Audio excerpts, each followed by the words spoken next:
Congress party की सरकार हिमाचल प्रदेश में आई है और हमने ग्रामीण अर्थव्यवस्था की मजबूती के लिए कार्य करना शुरू किया।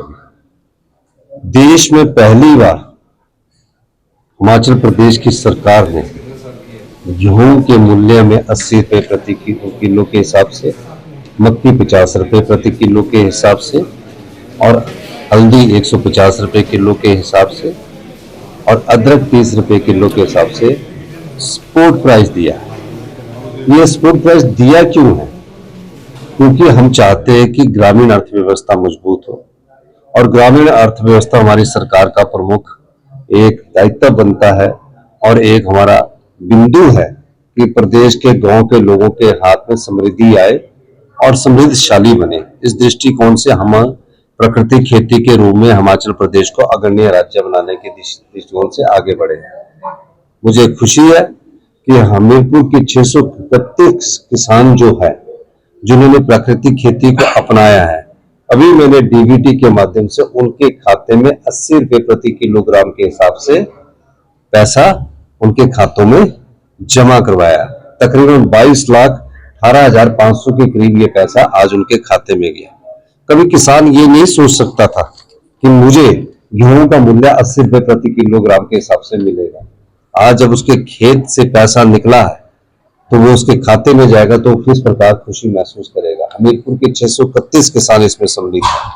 मैं ये कहना चाहता हूं कि ग्रामीण अर्थव्यवस्था की मजबूती के लिए, किसान के परिवार को मजबूती देने के लिए, जिसकी सारा खर्चा खेती पर निर्भर रहता है, हमारी सरकार एक प्रयास कर रही है कि उसके हर महीने उसके खाते में तकरीबन 25 से 40 हजार रुपए की आय हो, ताकि हमारे जो लोग हैं वो 10 से 15 हजार की नौकरियों में बाहर जाते हैं।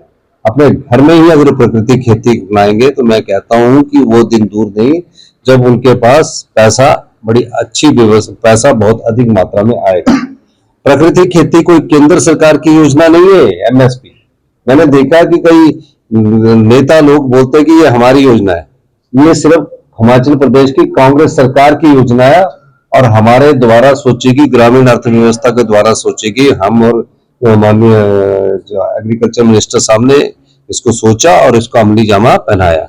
कभी कोई सोच सकता था कि 80 रुपए किलो मिलेगा? अभी तो ये रुकने वाला नहीं है।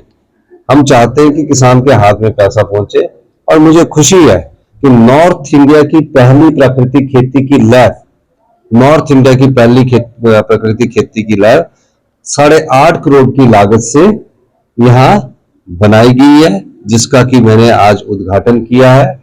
हमें किस चीज में क्या चीज खा रहे हैं, क्या चीज पी रहे हैं, उस चीज का सारा पता लगेगा। ये सरकार की कमिटमेंट है कि हम लोगों को अच्छा भोजन दें। हम 80 रुपए खरीद रहे हैं, चाहे हमारा वो आटा हमारा 120 रुपए किलो नहीं बिक रहा है, लेकिन फिर भी हम किसान को पैसा दे रहे हैं। क्यों दे रहे हैं? ताकि किसान की अर्थव्यवस्था मजबूत हो। उसी प्रकार दूध का सपोर्ट प्राइस दे रहे हैं। दूध का सपोर्ट प्राइस हम गाय का 61 रुपए, भैंस का 71 रुपया दे रहे हैं। उसी तरह ग्रामीण अर्थव्यवस्था में राजीव गांधी वन संवर्धन योजना ला रहे हैं कि महिला मंडल 1 हेक्टेयर में अगर पौधे लगाएगी, पौधे वन विभाग देगा, हम 1,20,000 देंगे। 100 पौधे लगाती है तो 50 पौधे अगर अगले साल बचता है तो उसे 1 लाख रुपया देंगे। इस तरह 6 साल में उनको पैसा मिलेगा घर बैठ के, सिर्फ किया पौधे लगाने और रक्षा करने का। क्यों? ताकि गांव का गरीब किसान के हाथ में पैसा पहुंचे। हमारी सरकार गांव की सरकार है, गांव के लोगों के हाथ में सीधा पैसा देना चाहती है। जब व्यवस्था परिवर्तन होता है, जब ट्रांजिशंस होती है तो कई प्रकार की अड़चने आती है। जिस प्रकार भारतीय जनता पार्टी ने तो प्रदेश का 60,000 करोड़ रुपया उड़ा दिया, हम लोगों को दे रहे हैं। फर्क ही है।